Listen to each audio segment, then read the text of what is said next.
Boa noite, meus amados, preciosos e queridos irmãos. Enganei vocês hoje, né?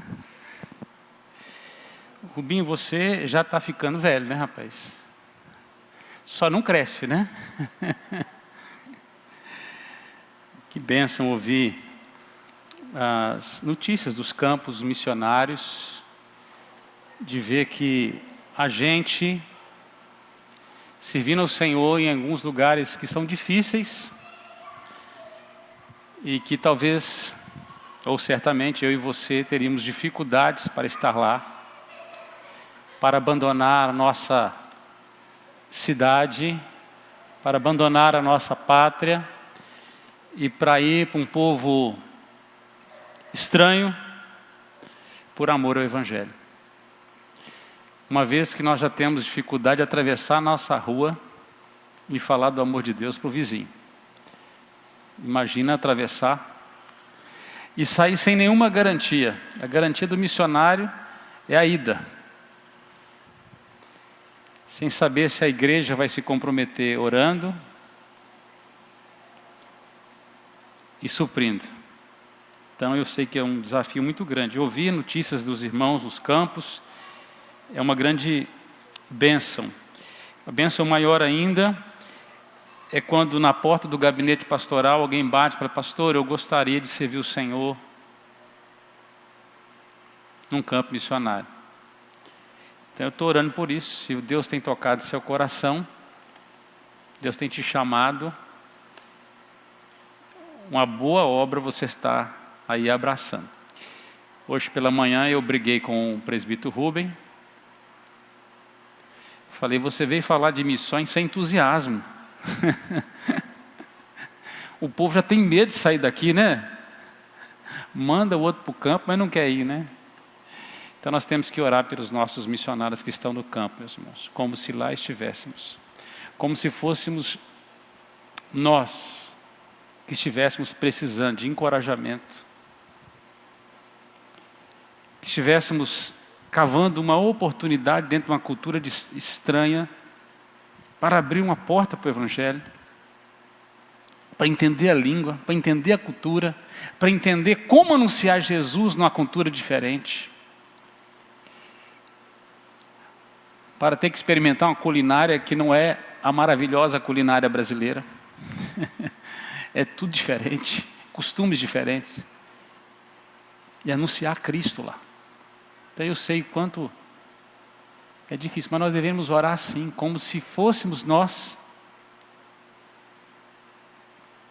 lá no campo, passando todas as crises de muitas vezes não ser correspondido, está num campo distante, manda uma carta para as igrejas, para os parceiros do Brasil, e o sujeito não lê e nem dá nem um oi.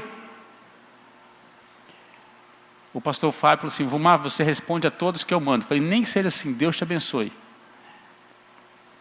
Então, a gente precisa se colocar no lugar daquele que está lá, e assim nos compadecer, e sermos instrumentos de Deus também para investirmos na obra missionária. Nós louvamos a Deus pelo nosso conselho missionário, que tem investido aí, e tem administrado.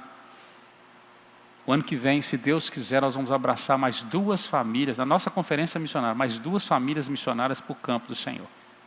Então, é um desafio, temos que nos envolver. Temos que nos envolver mais. Eu estou animado porque a obra é de Jesus. Então, sempre caminha bem. Abra sua Bíblia comigo, no livro do profeta Isaías.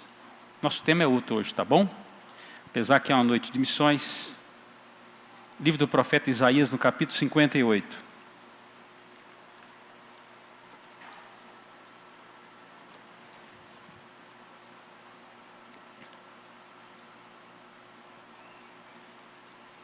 Diz assim a palavra do nosso Deus, livro do profeta Isaías, capítulo 58. Clama a plenos pulmões, não te detenhas. Ergue a voz como a trombeta e anuncia ao meu povo a sua transgressão e à casa de Jacó os seus pecados. Mesmo neste estado, ainda me procuram dia a dia, tem prazer em saber os meus caminhos, como o povo que pratica a justiça e não deixa o direito do seu Deus. Perguntam-me pelos direitos da justiça, tem prazer em se chegar a Deus, dizendo: por que jejuamos nós e tu não atentas para isso? Por que afligimos a nossa alma e tu não o levas em conta? Eis que no dia em que jejuais, cuidai dos vossos próprios interesses e exigis que se faça todo o vosso trabalho. Eis que jejuais para contendas e rixas, e para ferirdes com punho iníquo. Jejuando assim como hoje, não se fará ouvir a vossa voz no alto. Seria este o jejum que escolhi? Que o homem um dia aflige a sua alma, inclina a sua cabeça como o junco, o estenda debaixo de si pano de saco e cinza? Chamarias tu a isto jejum e dia aceitável, Senhor? Porventura não é este o jejum que escolhi? Que soltes as ligaduras da impiedade, desfaças as ataduras da servidão, deixes livres os oprimidos e despedaces todo jugo? Porventura não é também que repartas o teu pão com o faminto e recolhas em casa os pobres desabrigados, e se vires o nu, o cubras e não te escondas do teu semelhante? Então romperá a tua luz como a alva, a tua cura brotará sem detença, a tua justiça irá diante de ti, e a glória do Senhor será a tua retaguarda. Então clamarás, e o Senhor te responderá, gritarás por socorro, e Ele dirá: eis-me aqui. Se tirares do meio de ti o jugo, o dedo que ameaça, o falar injurioso, se abrires a tua alma ao faminto e fartares a alma aflita, então a tua luz nascerá nas trevas, e a tua escuridão será como o meio-dia. O Senhor te guiará continuamente, fartará a tua alma até em lugares áridos, e fortificará os teus ossos. Serás como um jardim regado, e como um manancial cujas águas jamais faltam. Os teus filhos edificarão as antigas ruínas, levantarás os fundamentos de muitas gerações, e serás chamado reparador de brechas e restaurador de veredas, para que o país se torne habitável. Se desviares o pé de profanar o sábado e de cuidar dos teus próprios interesses no meu santo dia, se chamares ao sábado deleitoso e ao santo dia do Senhor digno de honra, e honrares, não seguindo os teus caminhos, não pretendendo fazer a tua própria vontade, nem falando palavras vãs, então te deleitarás no Senhor. Eu te farei cavalgar sobre os altos da terra, e te sustentarei com a herança de Jacó, teu pai, porque a boca do Senhor o disse. Pai de amor, Pai de graça, Pai de misericórdia, diante do Senhor nesta noite nos apresentamos, ó Deus. Apresentamos, ó Deus, como famintos. Apresentamos, ó Deus, como sedentos, ó Deus. Nós precisamos da Tua palavra sobre nossa vida. Que a Tua palavra prevaleça sobre nós nesta noite. Sobre os nossos pecados. Sobre as nossas angústias. Sobre as nossas aflições. Sobre os nossos medos. Sobre os nossos desajustes, ó Pai. E que ao sairmos daqui, não saiamos perdidos, sem saber para onde ir, mas totalmente direcionados por Tua palavra, orientados por Teu Espírito Santo que habita em nós, ó Pai querido. Por isso, fala ao nosso coração, nós precisamos ouvir Tua voz, oramos em o nome de Jesus. Amém. O tema desta noite é retidão e hipocrisia. Vivemos numa nação, a nação da hipocrisia. O sujeito que está sendo relator da comissão parlamentar de inquérito, aquele que investiga aquele que levanta a verdade, é um charlatão com mais de 45 processos nas costas. E assim em muitos lugares nós estamos vendo no nosso país.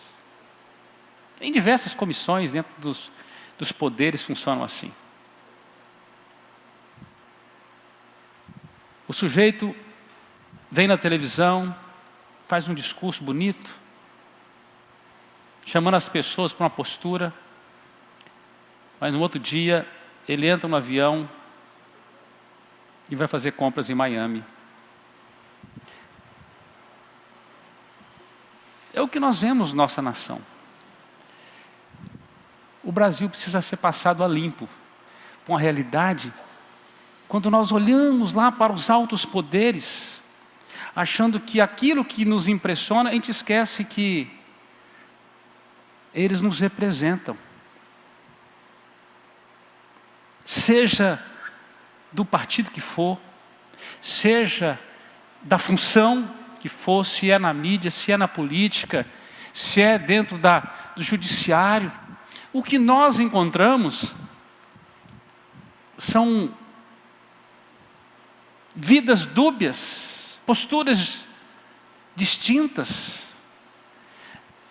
Disse uma coisa, mas se é outra.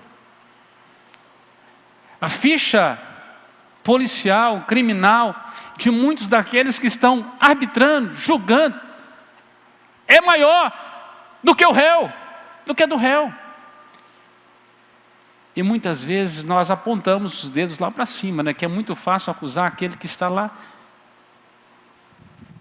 Mas como eu tenho dito, difícil é desafiar aquele que a gente se encontra todo dia na frente do espelho.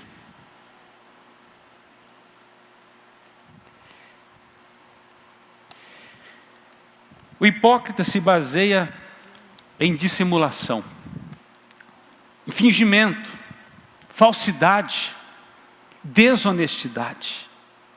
O hipócrita é aquela pessoa que finge ser o que na realidade não é, ou seja, ele atua na vida real como se estivesse em um papel teatral. O hipócrita é o ator, aquele que encena, como o palhaço que faz o público sorrir em seu espetáculo, mas chora diante do espelho em seu camarim. É só encenação. A hipocrisia é combatida em toda a Bíblia. E é interessante nós olharmos para o profeta Isaías, 720 anos aproximadamente antes de Cristo Jesus. Ele começa o seu livro e praticamente termina na mesma pegada. Ele é levantado por Deus como se estivesse no Brasil nos dias de hoje, para colocar a nação diante de um muro de fuzilamento. Ele é um profeta do Senhor que está ali para denunciar o pecado. Assim como o profeta Natã um dia foi no lugar mais íntimo do rei de Israel, contou-lhe uma história bonita, que tinha um fim trágico. O fazendeiro, rico, com muita propriedade, com muito gado, resolveu fazer churrasco com a ovelhinha daquele que só tinha uma. E o próprio rei deu a sentença, dizendo: traz esse cara que eu quero matar. Voltando para o espelho, Natã falou assim: então, enfrenta ele no espelho, resolve o seu problema, Davi. Você é o problema. O profeta Isaías é levantado por Deus para puxar o tapete. Eu sei que dona de casa, quando vai receber visita, e não deu para dar aquela faxina, aquela arrumação, Geralmente dá aquela passada rápida na casa, tira as toalhas que estão jogadas, né? Arruma as almofadinhas. A gente gosta da hipocrisia, né? A gente faz isso, não é isso? Dá uma tapeada para a visita não espantar, entendeu, Domingas? Não, que família bagunçada é essa, né? Aquele mofo da parede, o sujeito nem gosta de quadro, mas um quadro cabe bem na frente dele. É mais fácil esconder do que resolver. O profeta Isaías é boca de Deus. Lá no capítulo 29, versículo 13, o Senhor disse: visto que este povo se aproxima de mim, e com a sua boca e com seus lábios me honra, mas o seu coração está longe de mim, o seu temor para comigo consiste, e há um termo aí, só, é nisso que consiste, só, em mandamentos de homens que maquinalmente aprendeu, uma religião vazia de Deus. É só rito, é só formalismo, é só veste de crente. Interessante que o Senhor Jesus, Ele entrou no ministério dele no mesmo espírito do profeta Isaías. A mesma pegada, combatendo a hipocrisia. E Ele foi para as altas castas da religião judaica, os fariseus, os escribas, os anciãos. E diversas vezes Ele combateu a hipocrisia destes, que atava pesados fardos sobre o povo. Por exemplo, em Mateus 7,5, hipócrita, tira a primeira trave do teu olho, então verás claramente para tirar o argueiro do olho do teu irmão. É fácil apontar o dedo para o outro. E esta é a arte dos mágicos. Com a mão ele te engana e com a outra ele faz o truque. É assim que funciona. Muitas vezes é fácil culpar o outro que você é. Não é isso? Você começa a acusar o outro do crime que você faz. Até que chega um momento que aquilo passa a fazer sentido para o outro. Afinal de contas, quem não tem pecado, né? Vão achar alguma coisa. Se eu começar a falar que o Cleito tem um defeito, mesmo que ele não tenha, vocês vão achar alguns. E aí, o acusador escapa. Em Lucas 12:1, Jesus diz: acautelai-vos do fermento dos fariseus, que é a hipocrisia. Aquilo que vai levedando, aquilo que vai tomando forma na vida das pessoas, e deixa de ser só do líder agora, passa a ser do rebanho inteiro. No Evangelho de Marcos, Marcos registra o encontro de Jesus com esses líderes, fariseus, escribas, vindo de Jerusalém. E eles estavam impressionados porque os discípulos iam comer e não cumpriam com os rituais do farisaísmo. Gente, tinha toda uma etiqueta para lavar a mão, não era só lavar.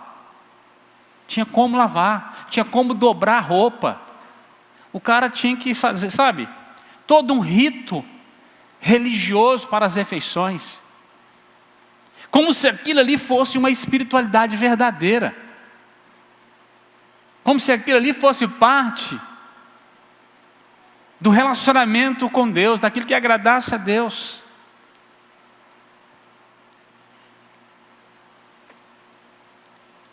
E diz que os fariseus ficavam observando aquilo,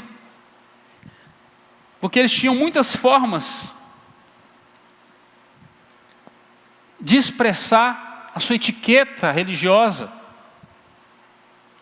E versículo 5 diz assim: interpelavam os fariseus e escribas: por que não andam os seus discípulos de conformidade, não com as escrituras, mas com a tradição dos anciãos, mas comem com as mãos por lavar? Respondeu-lhes Jesus: bem profetizou Isaías a respeito de vós. Jesus personificou quem eram esses hipócritas, Como está escrito, este povo honra-me com os lábios, mas o seu coração está longe de mim. Em vão me adoram, ensinando doutrinas que são preceitos de homens. A marca do tempo do profeta Isaías era a hipocrisia.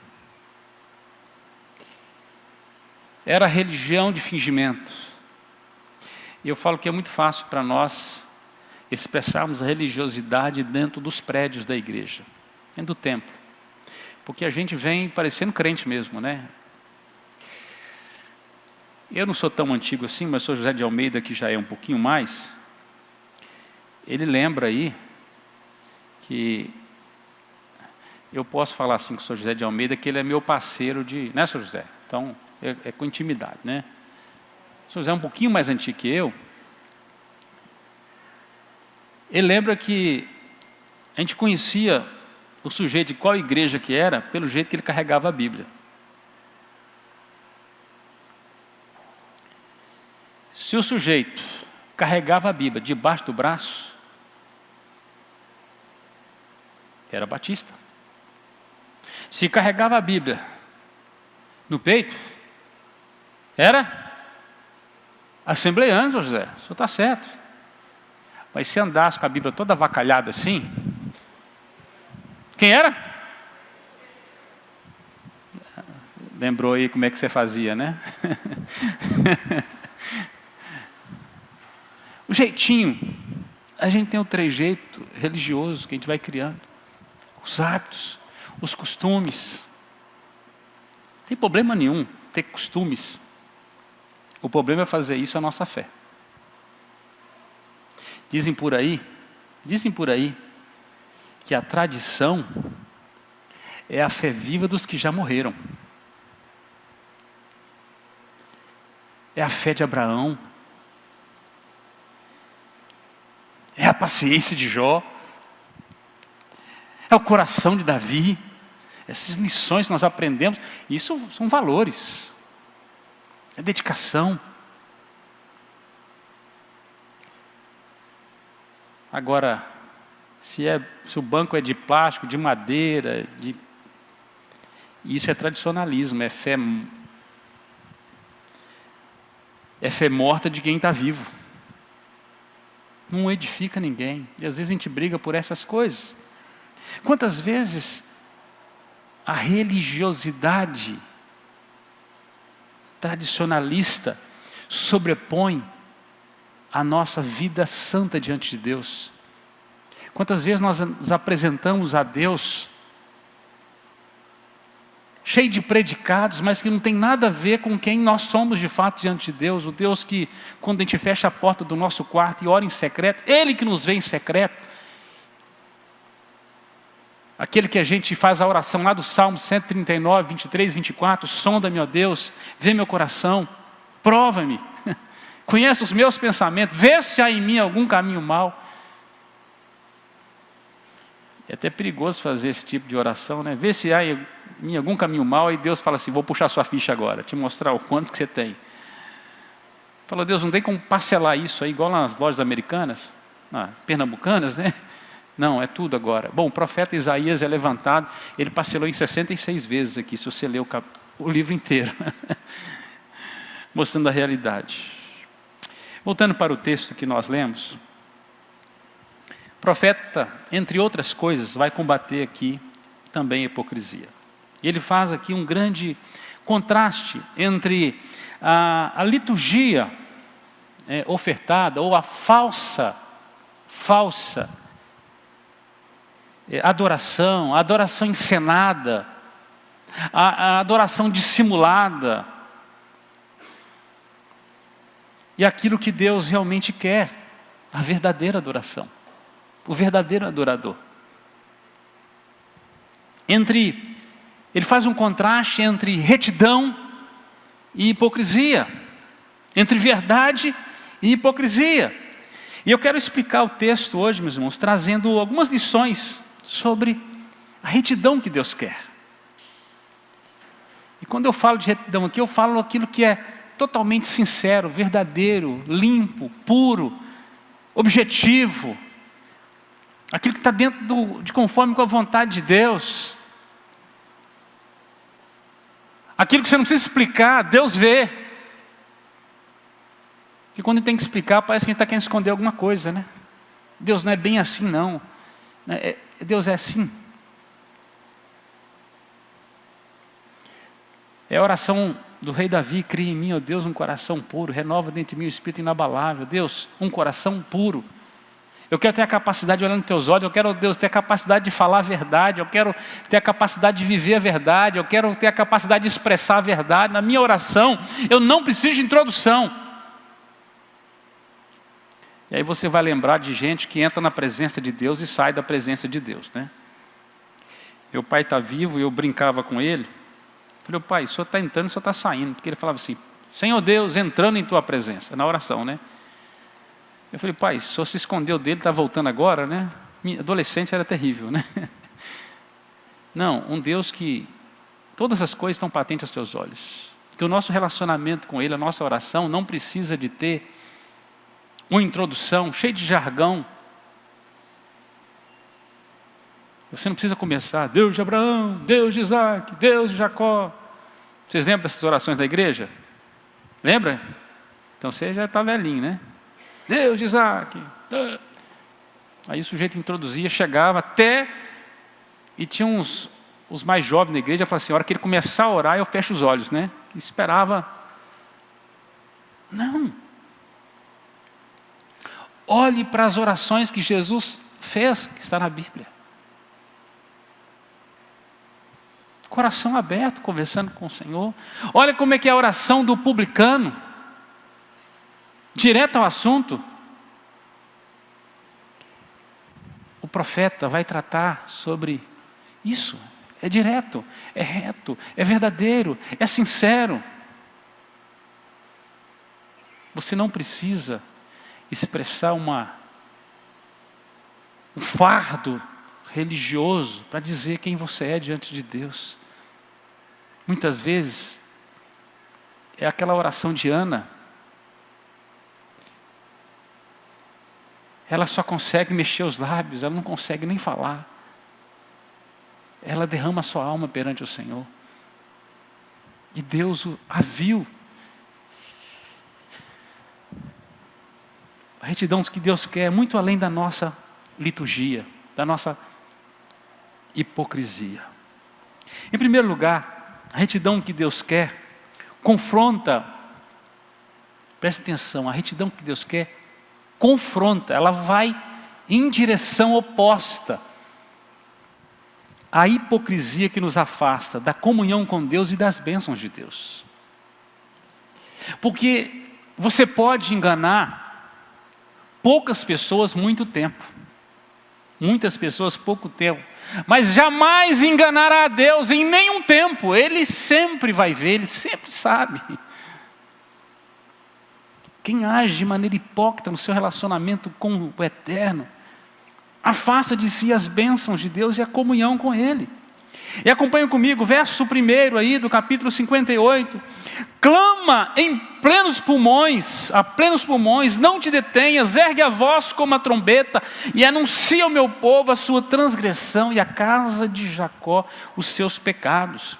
O profeta é enviado por Deus para denunciar de maneira impiedosa a adoração e a fé espúria dos judeus. A hipocrisia dos crentes. E Deus ordena o profeta a clamar a plenos pulmões, ou seja, a ordem é gritar, a ordem é se fazer ouvido. Deus ordena o profeta aí para que ele grite.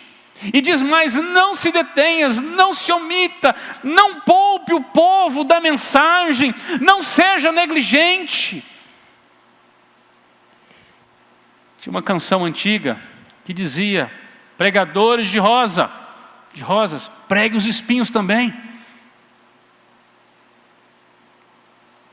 Está faltando a pregação do assim diz o Senhor. Deus ordena o profeta dizendo: ergue a voz como trombeta, ou seja, é sinal de alerta, é urgente, é para salvar vidas, é anunciar o perigo do juízo vindouro. A mensagem é importante, porque se você permanecer nos seus pecados, certamente você será condenado. E Deus ordena o profeta dizendo: anuncia ao meu povo, faça meu povo saber. Saber o quê? Eu não estou feliz com o que estão fazendo, não estou feliz com suas vidas, não aprovo o que estão fazendo. Isso é um ato de amor de Deus, quando Ele envia alguém para confrontar o pecado. Ainda que a mensagem seja extremamente dura, ela é redentora. Ainda que seja um profeta que prega uma mensagem para um povo que ele não gosta, ainda que seja um Jonas, ainda que a mensagem seja de juízo, é amor de Deus, é graça de Deus, é Deus querendo tirar o homem do seu estado de morte. Deus ordena o profeta ainda mais a denunciar a sua transgressão e os seus pecados. Ele deveria confrontar o povo com autoridade, denunciando a maldade dos seus corações, suas iniquidades, as suas transgressões, a sua rebelião contra Deus, seus atos pecaminosos. Por fim, o profeta é levantado para denunciar um culto hipócrita, uma adoração vazia, práticas ritualísticas e liturgia desassociada da justiça e da retidão. O povo tinha toda uma pompa de adoradores santos, faziam jejuns, mas faziam isso continuando com as mesmas maldades, com as mesmas invejas, injustiças e impiedades. Ou seja, você acha que a religião virou um mantra? Se eu fizer isso... E meus amados, nos últimos 40 anos, o Brasil foi invadido por um neopentecostalismo terrível, cheio de rituais. 7 semanas, 49 dias, 42 dias, 40 dias, 20 dias, 3 semanas, faça isso, faça aquilo, com regras, como se você fizesse, Deus vai te responder. E tinham até alguns que diziam por aí, que se Deus não abrisse a porta do céu, Ele chutava. E o pior é que o brasileiro gosta disso. Quantas dietas você já fez? Se você fizer isso durante 7 dias, você emagrece. Se você fizer isso tantos dias, você melhora seu humor. Não é isso. Os cheios de coaches no Brasil. E agora tem os coaches da espiritualidade.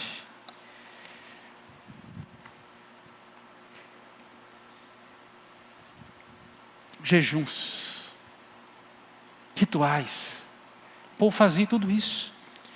Acompanha comigo, versículo 2 e 3, diz assim, olha, mesmo neste estado, que estado? Não é o de São Paulo não, tá?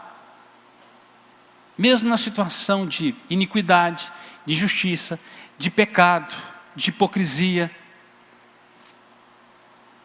de encenação diante de Deus, diz assim, ainda me procuram dia a dia. Tem prazer em saber os meus caminhos, como o povo que pratica justiça, e não deixa o direito do seu Deus. Pergunta-me pelos direitos da justiça, tem prazer em se chegar a Deus, dizendo, por que jejuamos nós e tu não atentas para isso? Por que afligimos a nossa alma e tu não o levas em contas? Eis que no dia em que jejuais, Deus está respondendo, cuidai dos vossos próprios interesses. E exigis que se faça todo o vosso trabalho.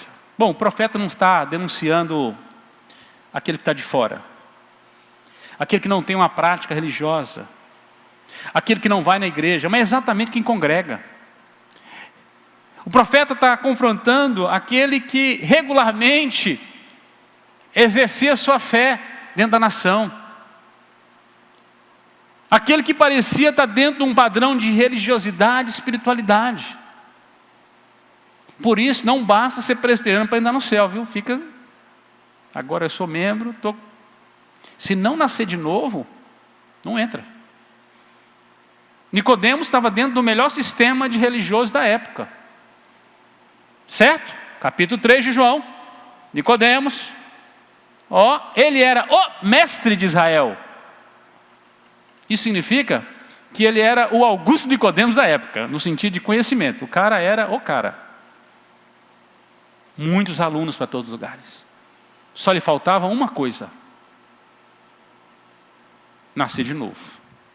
Graças a Deus ele nasceu de novo. Teve encontro com aquele que faz novas todas as coisas, Jesus de Nazaré, o carpinteiro. O profeta está denunciando é que mesmo estando em falta para com a retidão, mesmo estando vivendo uma vida de transgressão, uma vida de pecado, essas pessoas continuam tendo uma vida religiosa regular, dia a dia, cumprindo os rituais de crentes. Oração, leitura da Bíblia, culto doméstico, culto público, as festas religiosas, os sacramentos, as práticas espirituais como o jejum. Ou seja, um religioso com tudo. Olha, tudo que eu aprendi dos meus pais, estou na mesma fé.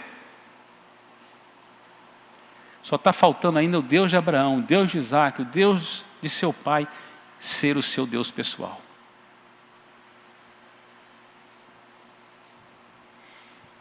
O povo clamava pela atenção de Deus. Por quê? Porque muitas vezes eles jejuavam, faziam seus jejuns. Diz o texto que eles afligiam a sua alma pela fome e pela sede. Você imagina quanto tempo eles se afligiam. E diz ainda, no tempo de Jesus, que eles andavam com aquela cara de fome, os fariseus, de que estavam jejuando, todo mundo ficava sabendo, né? Os caras andavam desnutridos, sedento, faminto, cara de crente piedoso. Poxa vida, esse é mesmo. E diz que eles iam muitas vezes para as praças e faziam o quê? Longas orações. E muitas vezes nós achamos que a oração grande é que Deus escuta, né? Eu já disse na primeira mensagem dessa série, que quando você está fazendo a coisa fora do propósito de Deus, quanto mais você faz, pior fica. Não agrada, só ofende. Então eles afligiam suas almas, mas faziam isso não no propósito de agradar a Deus, de deleitar em Deus, mas de receber de Deus algum favor. Se eu fizer, eu vou ter. Não era amor, era negócio, era barganha. Não era sincero, era interesseiro, não era para a glória de Deus. Diz o texto que era para satisfação pessoal. Satisfação pessoal. Cuidai dos vossos próprios interesses. Lembre-se, tudo que não é feito para a glória de Deus é pecado. Você está entendendo, meu irmão? Quer comais, quer bebais, quer façais qualquer outra coisa, se não é para a glória de Deus, você está pecando. Eu estou pecando. Nós estamos pecando. Se nós fazemos qualquer coisa. E nós vemos nossa sociedade que ela é humanista, ela é hedonista.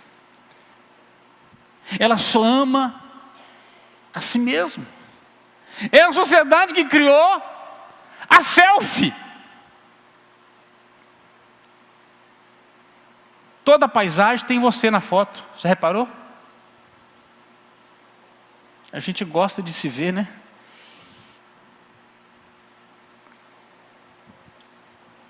Deixa para lá. Eu ia falar de uma música aqui, mas deixa para lá. Esse negócio de não querer ser reconhecido por ninguém, né? Todos nós queremos. Vivemos nessa sociedade, meus irmãos. Se não for a graça de Jesus para mudar o nosso coração. Olha as nossas músicas que nós cantamos nos últimos 40 anos para cá. Se não passa um pente fino, é só para nós, é só para nós. É difícil escolher uma.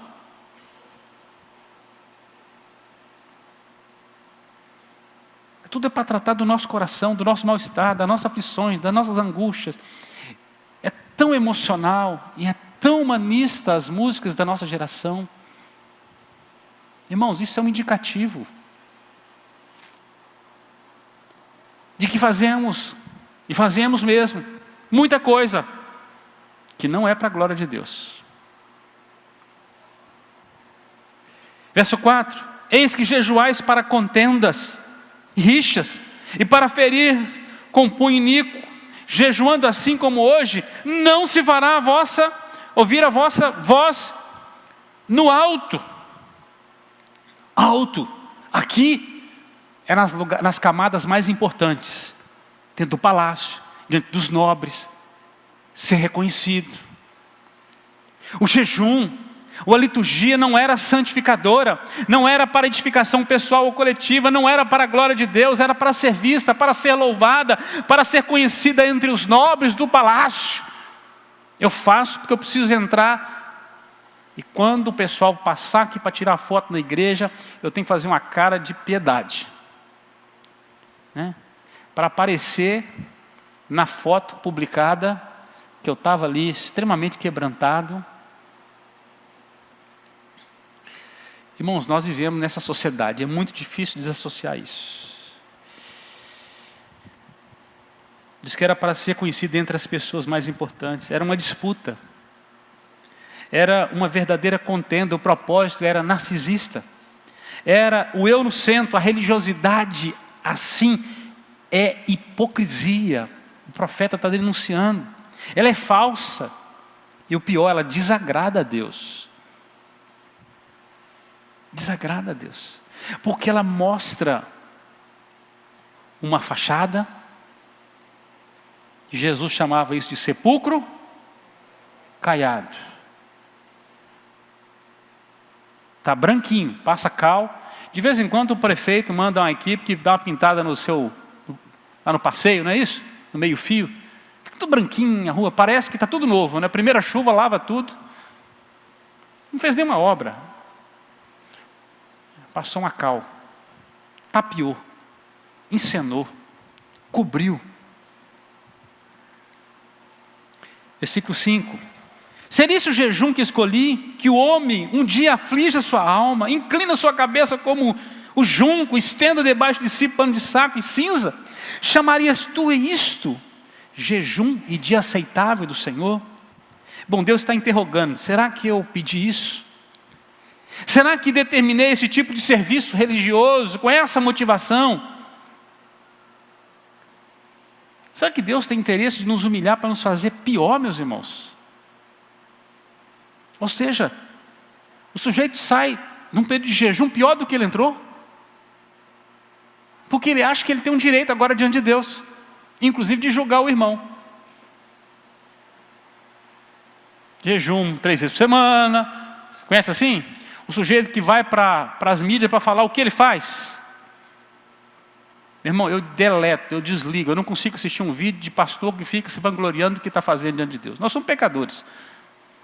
Pode ter certeza que essa igreja é pastoreada pelo maior deles. E a minha casa tem espelho, eu tenho que enfrentar esse bandido todo dia. Na sua deve ter também. Compra um espelho. Prega para ele todos os dias. Chore por ele. Confronte-o. Seja o profeta Isaías diante do espelho. O sujeito sai pior depois de um tempo de jejum. Porque ele sai mais arrogante. O jejum e as práticas devocionais têm um propósito de nos fazer mais sensíveis à voz de Deus. Não é fazer Deus mais sensível à nossa voz. É o contrário. Ou seja, se eu fizer um período, posso pedir o que eu quiser. Gente, é isso que está na cabeça das pessoas. Se ele faz o sacrifício, e você escuta muito isso dentro de diversas denominações, se escutar no presbiteriano é lamentável. Faz um sacrifício que Deus vai te ouvir. Essa é salvação por obras, né? Misericórdia.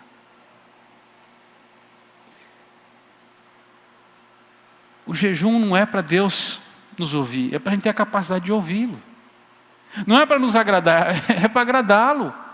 é para ouvir Ele melhor, é para a sua vontade tornar mais palatável diante de nós, os caminhos mais aclarados. Por isso jejum não é tortura, meu irmão, e nem dieta, é sede e fome de Deus.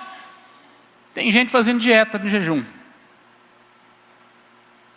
Não precisa orar se você está querendo fazer dieta, mas se você vai fazer jejum, coloca a cara no pó. 6, versículo 6, porventura, e ele vai repetir 2 vezes o termo agora, não é este o jejum que escolhi? Aí ele vai falar qual que é. Será que vocês não entendem? É isso aí que o profeta está sendo a boca de Deus.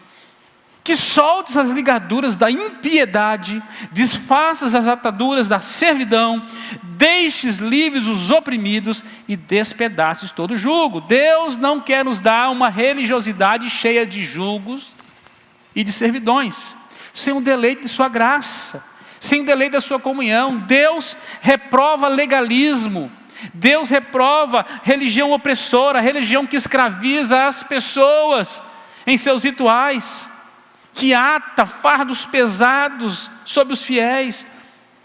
Sabe por quê? Porque o Evangelho é libertador. Se o Filho, pois, vos libertar, verdadeiramente sereis livres. Livres. E a ideia de livres aqui é que você é filho agora, você não é mais escravo. Além do judeu naquela época manter esses fardos, muitas vezes eles colocavam seus próprios servos, escravos, a fazer por eles o que eles deveriam fazer. Eles pioravam o seu estado, porque além da religião ser falsa, ele ainda oprimia aqueles que o serviam. 7, ele repete, porventura, de novo, não é também que repartes o teu pão com o faminto, recolhas em casa os pobres, desabrigados, e se vires nu, o cubras, e não te escondas do teu semelhante? Nenhuma observância religiosa, nenhum rito religioso tem valor para Deus se não for apoiado por uma vida piedosa, cumpridora das leis de Deus, não legalista, obediente a Deus, que ama a Deus, uma vida reta, uma vida de compaixão para com aqueles que estão passando por necessidades. Aí se você quer ser legalista, vá para o livro legal, Levíticos, vai para o Êxodo, vai para o Deuteronômio, a repetição das leis, e como Deus mandou tratar cada classe social, cada tipo de pessoa. E lá ele discrimina como deveríamos tratar o órfão, a viúva, o jornaleiro, aquele que trabalha na sua terra, como você deveria tratar a terra, como você deveria tratar as autoridades, como deveria ser a sua relação com a criação, e principalmente como deveria ser a sua relação com o Criador. E no Decálogo, em 10 falas, Deus determina a nossa relação com Ele e com o nosso semelhante. Bom, depois Jesus resumiu em 2, amar a Deus, amar o Senhor teu Deus de todo o teu coração, de toda a tua alma, de todo o teu entendimento, de toda a tua força, e o teu próximo. Se você conseguir fazer isso,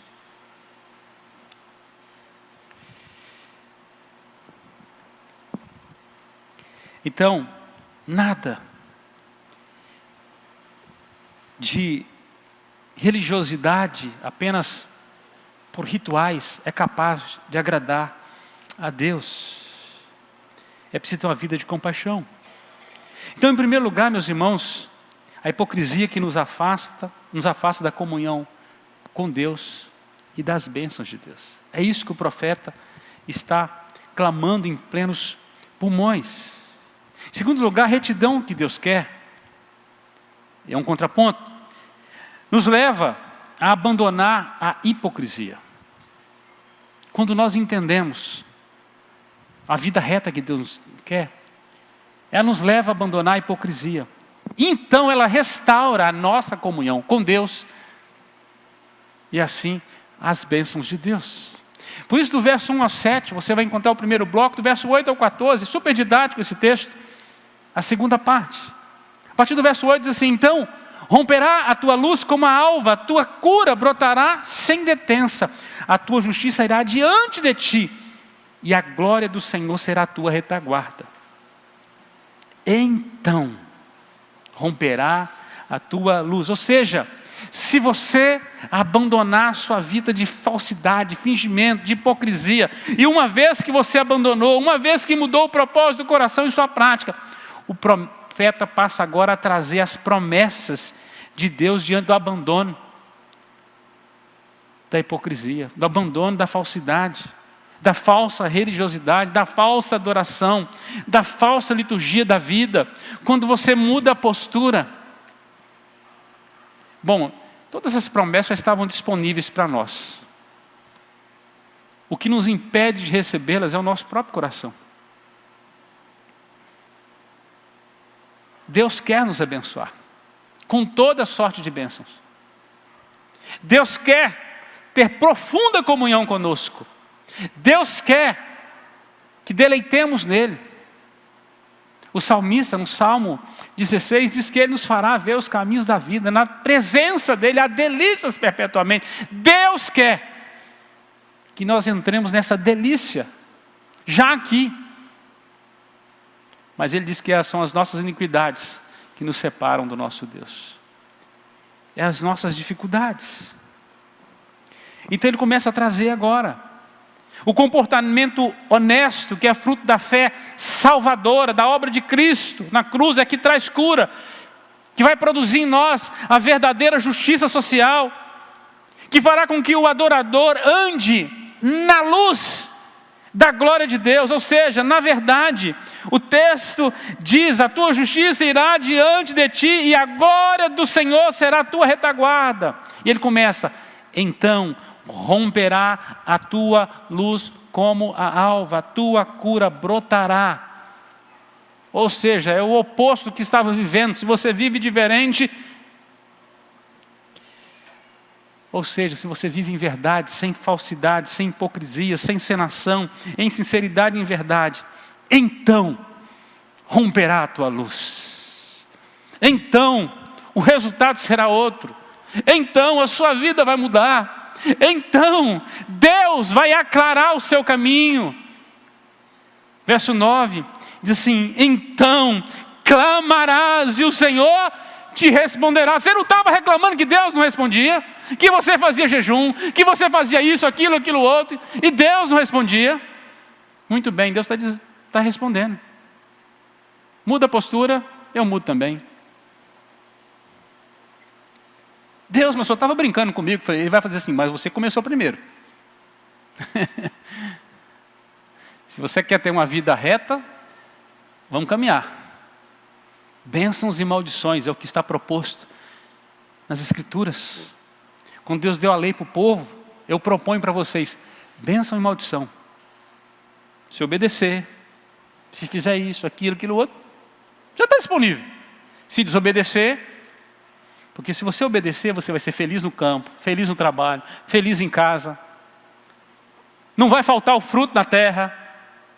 Mas se você não obedecer, vai ser infeliz no campo, vai ser infeliz em casa, vai ser infeliz no trabalho, vai ser infeliz em tudo. Sabe por quê? Não tem coluna do meio. Com Deus é tudo ou nada.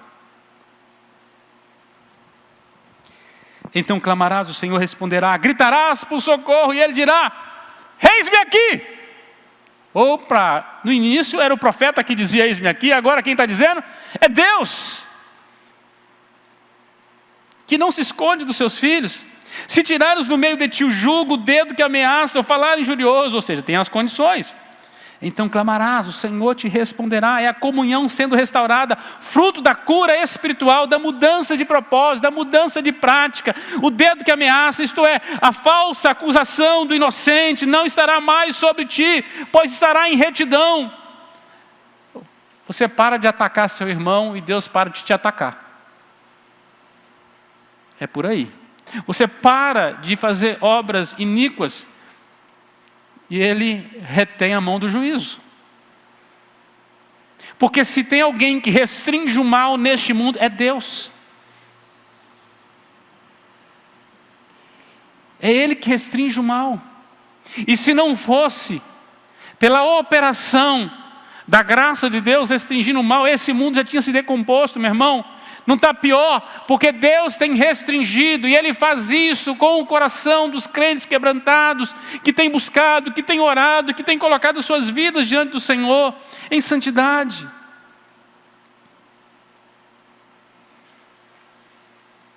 Quem não tem nada a ocultar, diante de Deus não tem nada a temer.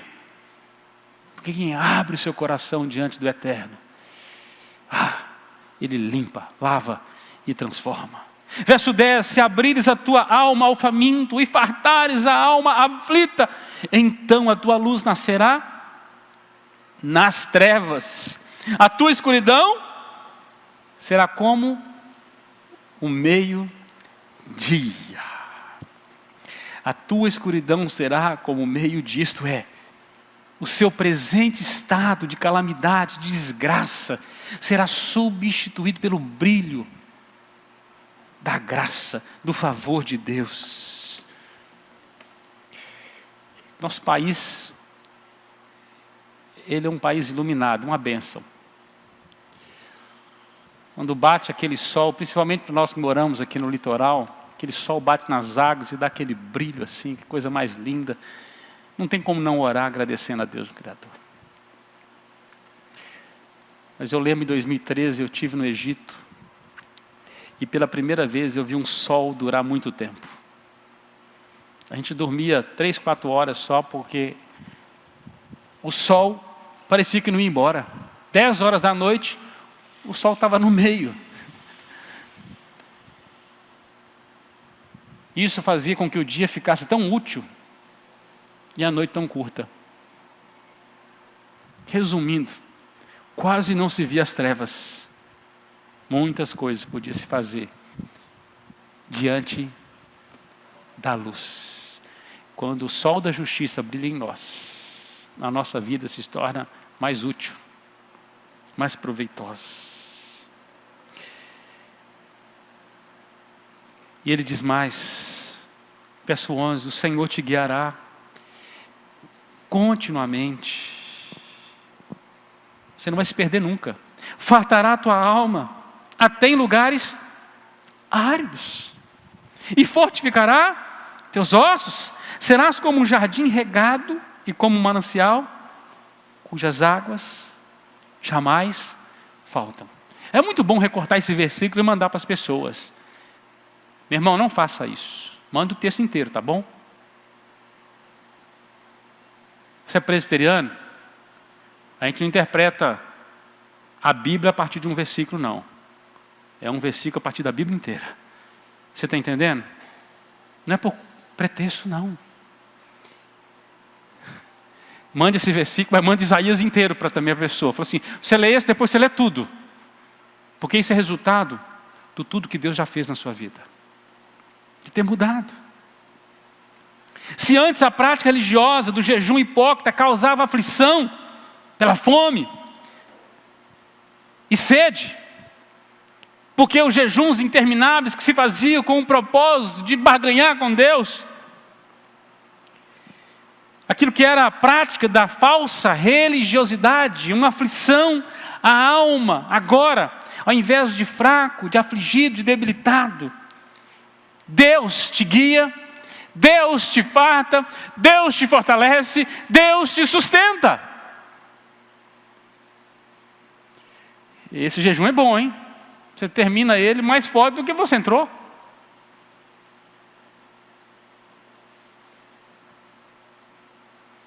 Diz ele que vai fazer de você um manancial. Você será a influência piedosa, que flui do oceano do amor de Deus, da realidade de ser hoje um crente piedoso, afetuoso, que compartilha suas bênçãos com os outros. Você se tornou uma fonte que jorra para a vida eterna e jorra na vida de outras pessoas. Você é um manancial. Você não sai da sua vida religiosa pior do que entrou.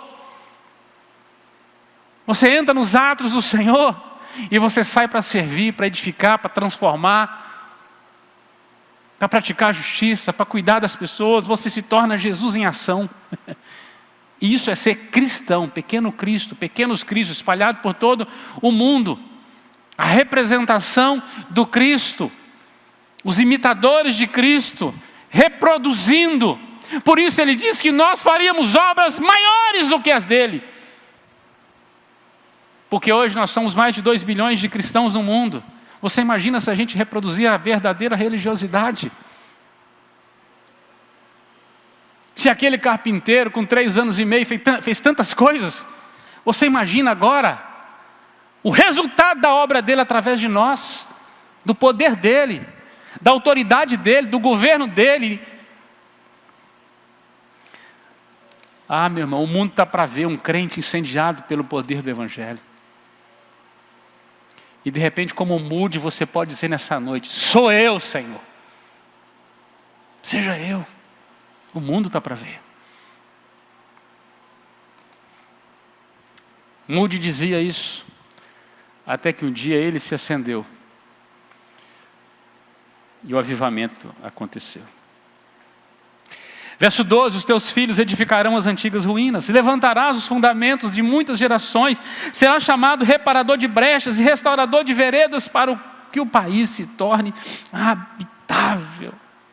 Bom, o contexto deste verso é a volta do povo do exílio babilônio, quando na nova comunidade, depois do exílio, deveriam reedificar, deveriam ser agora crentes sinceros, dedicados, comprometidos com Deus. O papel deles agora era reconstruir o país, era reconstruir a nação, era reconstruir a pátria, era reconstruir o culto, era reconstruir os muros, era reconstruir o templo, era reconstruir os palácios, era reconstruir as casas, ou seja, reconstrução. Tudo estava em ruínas. Fruto de uma vida sem Deus. Mas antes de reparar tudo o que era físico, eles reparariam as maldades resultantes da sua perversa hipocrisia, dos seus pecados e dos pecados dos seus antepassados. Porque foram parar no cativeiro por causa das iniquidades. Era a vara de Deus. Precisava de reparação. Amados, nós somos chamados hoje para levantar e restaurar sobre fundamentos. Nós não precisamos construir de novo. Os nossos pais na fé nos legaram fundamentos, apóstolos, deixaram o fundamento do Evangelho. É sobre esses fundamentos que nós reconstruímos nossas vidas, reconstruímos a igreja. São os princípios, são os valores que foram deixados, não foram os costumes, os hábitos, foi a fé verdadeira e genuína. E ao mesmo tempo, Deus nos fez reparadores de brecha. Em nenhum lugar da muralha celestial, do edifício que é a igreja, o inimigo pode entrar. Nós temos que reparar as brechas, nós temos que tampar os buracos do pecado. Precisamos curar o corpo. E é a sinceridade, é a verdade, é a pureza de coração que transforma, que restaura. Somos restauradores, onde se desgastou, onde perdeu valor, onde se desviou. Amados, somos reformadores de Deus. A reforma protestante não acabou. Só acaba quando Jesus voltar. Até lá, sempre reformando. Foi muito bom Calvino, a turminha toda, foi muito bom os apóstolos. É a nossa vez agora. Por isso o zelo pelo reino de Deus, pelas coisas de Deus, pelas obras santas de Deus, deve consumir a alma dos crentes em Cristo Jesus, dos líderes. Eu não estou preocupado com esse prédio, eu estou preocupado com você, que é um edifício espiritual. Nossa igreja chegou a 62 anos. Isso não é nada. É pouco demais. Se teve alguém que começou esse trabalho aqui há 62 anos atrás, com oração, com a vida piedosa, dando um bom exemplo, esse é um fundamento que a gente tem que sempre restaurar. Se precisar derrubar esse prédio 10 vezes, fazer um outro melhor, vamos fazer. Não tem que brigar por isso. Agora, nós temos que brigar é o seguinte: está desviando os fundamentos. Vamos restaurar. Não estamos orando mais. Não estamos nos quebrantando mais. Estamos acostumando com o pecado. Estamos acostumando com esse mundo mal. Fomos retirados dele, meus irmãos. Nós somos oposição, sim. Total. Nós somos chamados para transformar, não para conformar. Somos reformadores de Deus para que a igreja avance em santidade e alcance a nação. Amados, quando nós olhamos para o nosso Brasil, a responsabilidade não é do presidente, não é dos seus ministros, não são dos deputados, não são dos senadores, não são dos governadores, não são dos deputados estaduais ou dos secretários, é nossa! Porque todos os valores têm sido negligenciados por todos esses homens de justiça, de verdade, de valor à pátria, valor à família. O remédio é a igreja de Jesus. Somos nós, os reparadores da nação.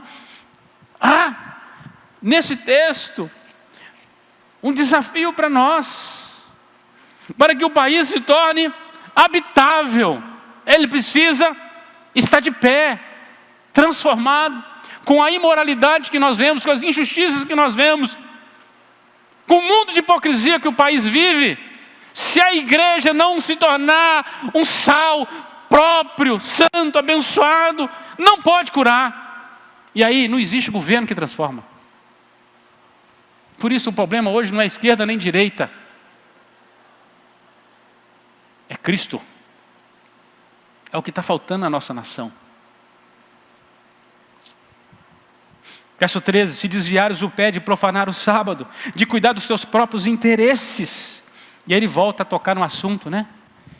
Se chamares ao sábado deleitoso, dia santo do Senhor, digno de honra, se o honrares não seguindo os teus caminhos, não pretendendo fazer a tua própria vontade, nem falando palavras vãs. A nossa confissão de fé, no capítulo 21, artigo 7º, ela trata sobre o dia do Senhor. Se você nunca estudou, entra lá no YouTube, canal da nossa igreja, vai pegar lá. Nós tratamos desse tema em 2 semanas. Os crentes da época do profeta Isaías não estavam nem aí para guardar o dia que Deus separou para guardar. Estavam fazendo tudo, cuidando dos seus interesses. O cara ficava com a cara piedosa, mas pagava o funcionário para fazer tudo para ele.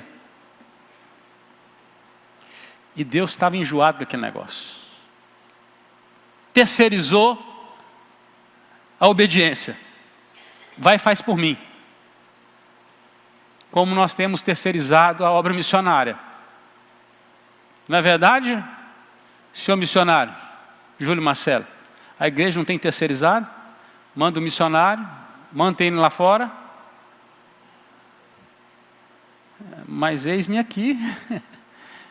E nós?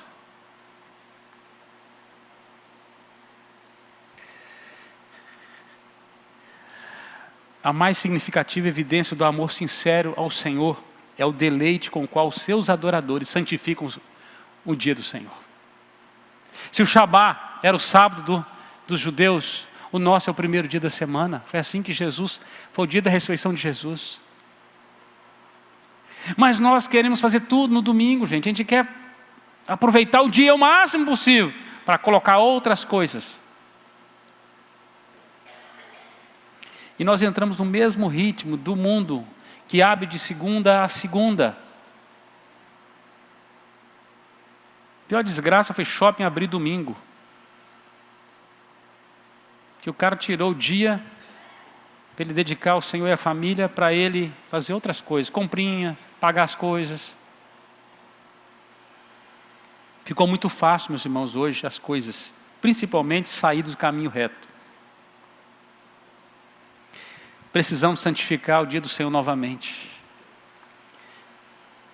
Nós vivemos numa geração que dia a dia tem profanado o dia do Senhor.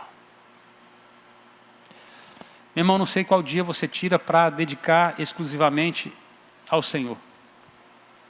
Mas é preciso fazer.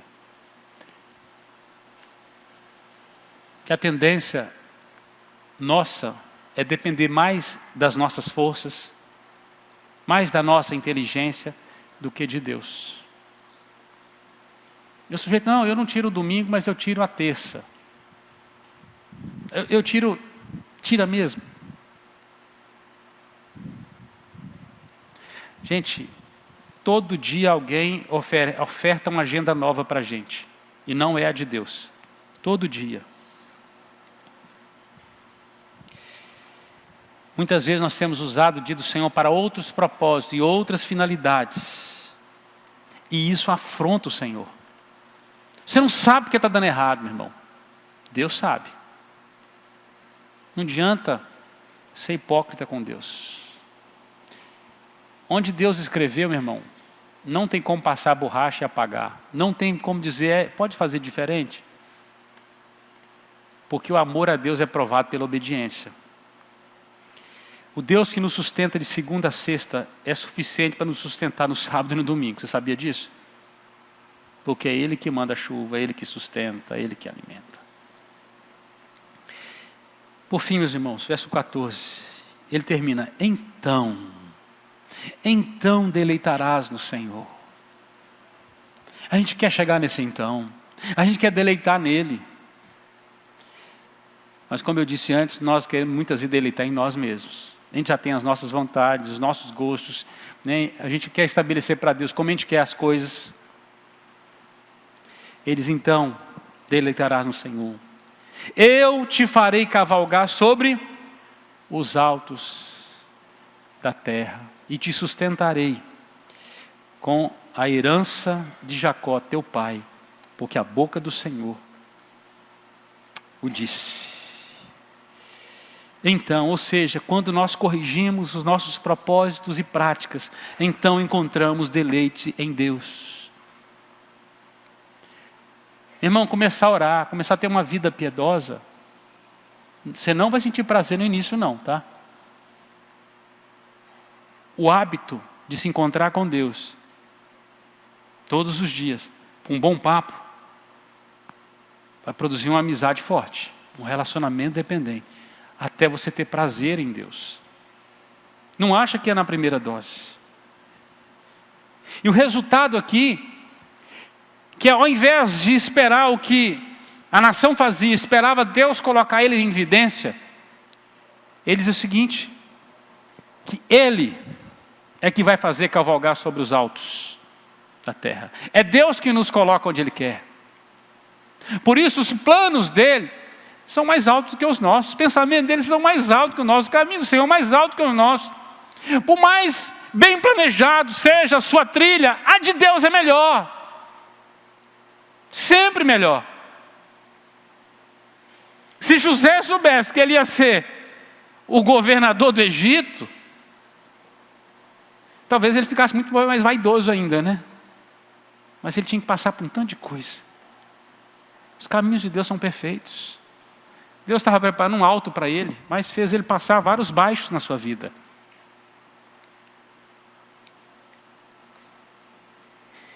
E ao invés de ser conhecido pelos nobres e os altos da nação, por uma prática hipócrita, os altos de Deus aqui se estabelecerão nas nossas vidas, pois receberemos por herança, por graça, a exaltação espiritual, a prosperidade da fé em Cristo Jesus. A Bíblia diz que Ele nos colocou a sentar em lugares celestiais em Cristo Jesus. Deus nos coloca em condições que nós, por nós mesmos, jamais temos a capacidade, nem de almejar. Coisas que os olhos não viram, ouvidos não ouviram, os olhos não viram, no seu coração jamais penetrou o que Deus tem preparado para você. Ainda que você ache que os seus planos são bons, pode trocar pelos do Senhor, que o troco é enorme. Concluindo, meus irmãos, Deus quer que nós encontremos deleite em nosso relacionamento com Ele. Deleite. Na nossa liturgia, por isso ela precisa ser coerente com a nossa vida. Se você estiver julgando A, algo, você precisa estar apto para aquilo. Você não pode estar com a sua vida cheia de processo, querendo julgar o outro. Você é suspeito. Você não pode apontar o dedo para o seu irmão, ocultando seus pecados.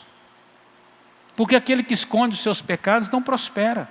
Pelo contrário, adoece e morre. É fácil julgar o fazendeiro que matou a ovelhinha, enquanto o profeta Natã não te mostra o espelho. Na hora que ele mostrar o espelho, você vai falar: opa, era eu. Mas quando você se vê no espelho, lembre-se que antes do espelho existe um Deus de misericórdia que espera seus filhos errantes para um conserto e estende a sua graça sobre eles. Então a nossa liturgia precisa ser coerente com a nossa vida, ou seja, não podemos encenar nossa vida com Deus, não podemos ser como o palhaço que tira risos do público no picadeiro, mas chora no camarim diante do espelho. Ou seja, vive duas vidas. Que a alegria do palco seja também a alegria da intimidade.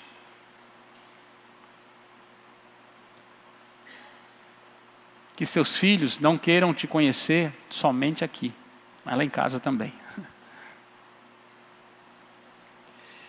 Não basta dizer que somos filhos de Deus, nós precisamos desfrutar das bênçãos da comunhão com o Pai Celeste como filhos benditos do Senhor. O pai dos filhos pródigos tinha 2 filhos. Um achou que podia fazer o que queria da cabeça e foi embora de casa. Mas tinha um outro perdido dentro de casa, que era filho, mas não gozava da comunhão com o pai. Está lá, Lucas 15, para mostrar que muitas vezes estamos perdidos na nossa intimidade com Deus. Nossa oração nesta noite deve ser: Jesus, me ajuda a abandonar a hipocrisia. Me ajuda, quero andar na tua presença. Eu quero ser perfeito. Essa foi a palavra de Deus para Abraão. Ele disse para Abraão: anda na minha presença. Anda onde eu posso te ver. Não me esconda nada. E a Bíblia diz que Abraão foi chamado amigo de Deus. Um amigo conta tudo. Um amigo é sincero, é verdadeiro. Não precisa encenar. A gente já sabe dos defeitos todos, né? Assim é a nossa relação com Deus. Cristalina, transparente. A retidão cura. A retidão de Deus cura a nossa hipocrisia. Vamos adorar o Senhor com uma canção, depois nós encerramos orando ao nosso Deus. Enquanto nós cantamos essa canção, coloca a sua vida diante do Senhor. Eu não vim aqui te acusar. O profeta Isaías veio me acusar, clamando em plenos pulmões. Não sai daqui bravo comigo. Se você ficar bravo, briga com o profeta Isaías. Tá bom? Vamos ficar de pé.